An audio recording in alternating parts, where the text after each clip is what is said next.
Bonjour à tous. Aujourd'hui, nous allons découvrir l'histoire d'une femme appelée Ruth et comment Dieu nous bénit. Ruth a perdu son mari peu après leur mariage et a dû vivre avec sa belle-mère, Naomi.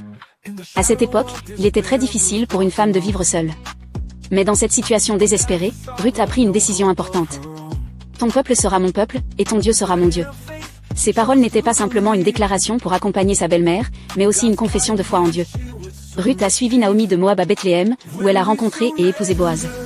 Lorsque nous rencontrons une opportunité qui semble être le fruit du destin, cela peut être un cadeau préparé par Dieu pour nous.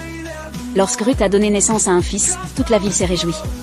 Les voisins ont béni l'enfant, disant qu'il restaurerait la famille et leur offrirait un nouvel avenir.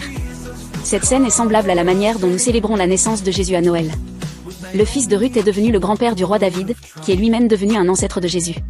Ruth n'a pas seulement été bénie personnellement, cette bénédiction incroyable a montré que l'amour de Dieu transcende les frontières et les statuts sociaux, et qu'il est destiné à tous. Mes amis, tout comme Ruth, nos vies peuvent être remplies de défis, mais même lorsque nous nous sentons écrasés par le poids de la vie et du désespoir, Dieu a des bénédictions en réserve pour nous. C'est Jésus qui apporte la restauration et la joie dans nos vies lorsque nous avons confiance en lui et que nous le suivons.